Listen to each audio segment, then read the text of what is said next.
नमस्कार, बहुत स्वागत है आपका। आप देख रहे हैं गणपति धर्मा सम्मान।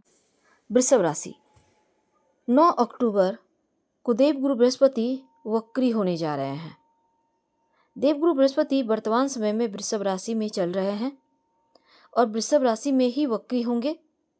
4 फरवरी 2025 को देवगुरु मार्गी हो जाएंगे और 14 मई 2025 तक वृषभ राशि में रहेंगे। इसके बाद वो मिथुन राशि में प्रवेश करेंगे। तो आपके ऊपर देवगुरु का वक्री होने से क्या प्रभाव पड़ेगा, क्योंकि देवगुरु धन, शिक्षा, संतान, विवाह, मान सम्मान और सफलता के कारक हैं। देवगुरु बृहस्पति कैसा भी परिवर्तन करें पर लाइफ पर इसका असर जरूर पड़ता है। देवगुरु बृहस्पति की अगर हम बात करें, देखिए इनकी दृष्टियां बहुत शुभ होती है, इम्पॉर्टेंट हो जाती है, महत्वपूर्ण हो जाती है, क्योंकि देवगुरु बृहस्पति की दृष्टि में अमृत वर्षा है। और सबसे महत्वपूर्ण ये है कि देवगुरु बृहस्पति की दृष्टि के बिना देवगुरु बृहस्पति के प्रभाव को भी आप नहीं समझ पाएंगे। तो देवगुरु बृहस्पति जहाँ हैं वहाँ से ज़्यादा महत्वपूर्ण उनका प्रभाव पे है, उनकी दृष्टि कहाँ पर डाल रहे हैं ये महत्वपूर्ण होता है। तो देवगुरु बृहस्पति की दृष्टि को समझना सबसे आवश्यक है। तो मन में थोड़ा सा आपको लग रहा होगा कि हमने वक्री स्थिति की बात की है, लेकिन अब हम इनके दृष्टि की बात कर रहे हैं। देखिए, वक्री स्थिति में होने का मतलब होता है पीछे की ओर चलना, हालांकि ये चलते नहीं है, आभास होता है। अब देखिए, वक्र अवस्था यानी कि पिछली राशि का थोड़ा सा प्रभाव रहेगा। यानी वृषभ राशि में देवगुरु बृहस्पति चल रहे हैं, वक्री अवस्था में आएंगे तो मेष राशि में दिखाई पड़ेंगे। तो थोड़ा सा यहाँ पर एक बात याद रखिए कि एक परिक्रमा करने में देवगुरु करीब 1 साल के लगभग का वक्त लगाते हैं। और इनकी चूंकि हम दृष्टि की बात करें, जिस घर में बैठे हैं वो घर का फल तो आपको मिलेगा ही। अब देखिए, पीछे की ओर जा रहे हैं, यानी एक ऐसे कोण पर देवगुरु हैं जहां से महसूस हो रहा है, प्रतीत हो रहा है कि वो पीछे जा रहे हैं। दूसरी बात, अब देखिए इसमें वक्री अवस्था में होने का मतलब होता है 3 गुना ज़्यादा अधिक फल देना। और ज्योतिष में वक्री अवस्था को प्रतीत होना कहा गया है। देवगुरु बृहस्पति के पास 3 दृष्टि है, जहाँ से वो बैठेंगे वहाँ से 5वीं दृष्टि, 7वीं दृष्टि और 9वीं दृष्टि डालेंगे, जिसको अमृत की दृष्टि कहा जाता है, क्योंकि अमृत का वास होता है। अब देवगुरु बृहस्पति वृषभ राशि में चल रहे हैं और वृषभ राशि शुक्र की राशि है। देवगुरु बृहस्पति शुक्र के शत्रु हैं। अब ऐसे में देवगुरु बृहस्पति अब शत्रु के घर में है, लेकिन जैसे ही वक्री होंगे तो मेष राशि के ऊपर का थोड़ा प्रभाव चलेगा। तो अब यहाँ पर बृहस्पति, वृषभ राशि वालों, आपके लिए देवगुरु बृहस्पति आपके प्रथम भाव में बैठे हैं। तो वक्री अवस्था में जैसे ही आएंगे, देवगुरु बृहस्पति आपके लिए अष्टम भाव के भी स्वामी होते हैं। और देवगुरु बृहस्पति आपके लिए देखा जाए तो लाभ भाव यानी कि छठे से छठा होने के कारण यहाँ पर देखिए क्या होगा ना, कि आपके लिए कोई कारक ग्रह नहीं है देवगुरु, लेकिन देवगुरु का आपकी राशि पर होना कुछ मामलों में अच्छा है, लेकिन कुछ मामलों में थोड़ा गड़बड़। तो कहाँ अच्छा है, कहाँ गड़बड़ है, यही आज हम जानेंगे विस्तार से। सबसे पहले तो ये प्रेडिक्शन चंद्र राशि पर आधारित है। तो देवगुरु बृहस्पति जब आपके पहले भाव में बैठेंगे, बहुत हद तक आपका व्यक्तित्व में उतार चढ़ाव लाएंगे। और कभी कभी आपको लगेगा कि हर समस्या का समाधान आपको खुद से निकालना होगा। कभी कभी लगेगा कोई ऐसी शक्ति है जो आपको साथ दे रही है, आपका मदद कर रही है, आपके सारे काम बनते चले जा रहे हैं, आपके मन की इच्छाएं पूरी होती चली जा रही है। यानी अगर आपको धन की मुश्किल आई तो कहीं ना कहीं से धन की व्यवस्था हो जाएगी। स्वास्थ्य की मुश्किल आई तो कैसे न कैसे आपका स्वास्थ्य भी अच्छा हो जाएगा, कहीं से कोई व्यवस्था हो जाएगी यहाँ पर। तो कहने का मतलब, आपके सुरक्षा तो आपका होगा ही, साथ ही भ्रम की जो स्थिति थी वो यहाँ पर थोड़ा सा मुश्किल में डालेगा। कभी कभी मन करेगा खूब पूजा पाठ करें, कभी कोई मन करेगा सब कुछ छोड़ छाड़ के भाग जाए। यानी यहाँ पर भ्रम जो है वही थोड़ा आपको कठिनाई दे रहा है।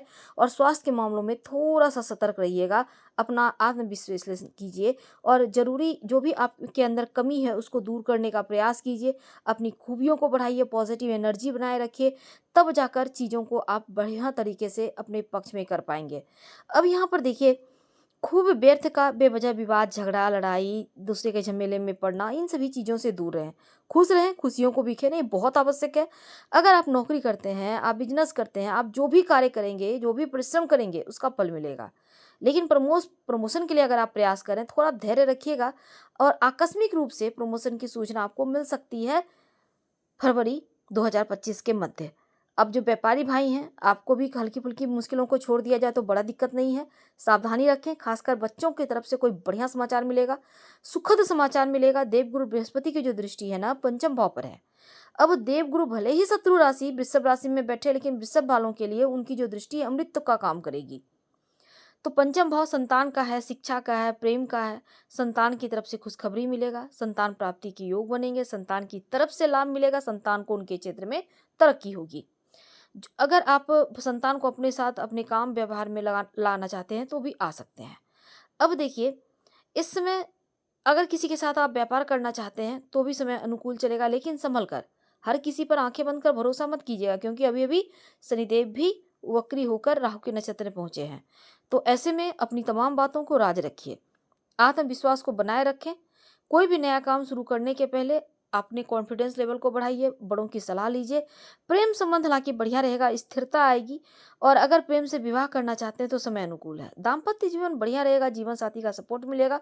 देवगुरु बृहस्पति के पास 3 दृष्टि है। अब देवगुरु बृहस्पति जो है आपके लिए श्रेष्ठ फलदायक नहीं है, लेकिन जो इनकी दृष्टि है ना, वो जरूर शुभ फल देगी। तो उनकी दृष्टि क्या है? अब देखिए, कोई भी ग्रह कहीं भी बैठे पर दृष्टि का महत्व अलग है। अब उनकी जो दृष्टि है प्रभावशाली रहेगी, श्रेष्ठ प्रभाव डालेगा। सबसे पहली बात यह है, देवगुरु बृहस्पति की जो दृष्टि है यहाँ पर शत्रु राशि में बैठेंगे तो थोड़ा कमजोर रहेगा उनका प्रभाव, संपूर्ण फल नहीं दे पाते हैं देवगुरु बृहस्पति की, लेकिन दृष्टि जो है वो फल देगा। पंचम भाव पर पड़ेगा, इसलिए प्रेम जीवन, विद्यार्थियों की लाइफ और संतान की तरफ से तमाम चीजें आपकी बढ़िया है, आपकी टेंशन दूर होगी। पहली बात, संतान सुख मिलेगा। देवगुरु बृहस्पति वक्र काल में सहयोग देंगे आपको। देवगुरु बृहस्पति की 7वीं दृष्टि आपके सप्तम भाव पर पड़ेगी, तो दाम्पत्य जीवन में परेशानी है तो उससे बचाएंगे। दाम्पत्य जीवन में प्रेम बढ़ेगा, अस्थिरता और मतभेद जो थे वो समाप्त होंगे। और अगर जो परेशानियां थी, रिश्तों में मतभेद थे, दूरियां थी, वो खत्म होगा। यहाँ पर देवगुरु बृहस्पति आपकी रक्षा तो करेंगे, दाम्पत्य जीवन को बचाने के लिए आपको सहायता भी करेंगे। जो व्यापारी भाई हैं, व्यापार अगर आप पार्टनरशिप में करना चाहते हैं तो यहाँ पर परेशानी नहीं होगी, समय अनुकूल है। देवगुरु बृहस्पति की तीसरी दृष्टि आपके भाग्य स्थान पर है, तो यहाँ पर भाग्य भाव पर देवगुरु की दृष्टि रहने का मतलब है आप बहुत भाग्यवान। पिता का सपोर्ट मिलेगा।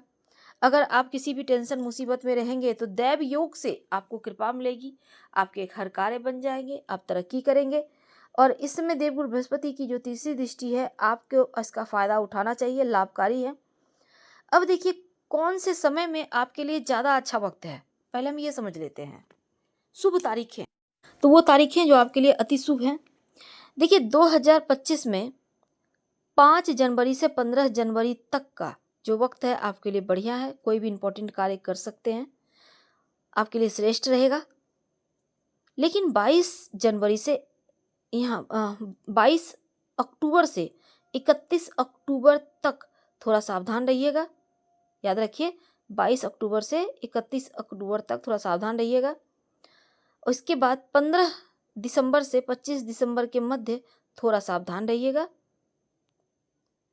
इस दौरान स्वास्थ्य को लेकर परेशानी हो सकती है। अभी जो अक्टूबर वाला है ये ग्रहण का प्रभाव है, याद रखिए। कार्यक्षेत्र में कोई ना कोई हल्की मुल्की मुश्किलें दिख रही हैं, मानसिक रूप से अशांति ना हो, इसका ध्यान रखिएगा। ओम ब्रिंग बृहस्पति नमः, जो बृहस्पति देव है उनका मंत्र का जप कीजिए, दिन में कीजिएगा, आपकी मर्जी जितनी बार कर सकते हैं।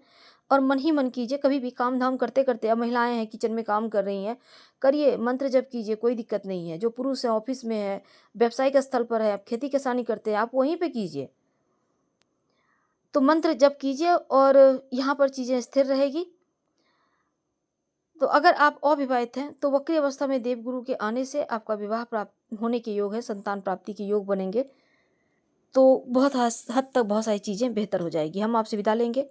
जानकारी अच्छी लगे तो लाइक कर, सब्सक्राइब करें, शेयर करें, कमेंट करें। धन्यवाद।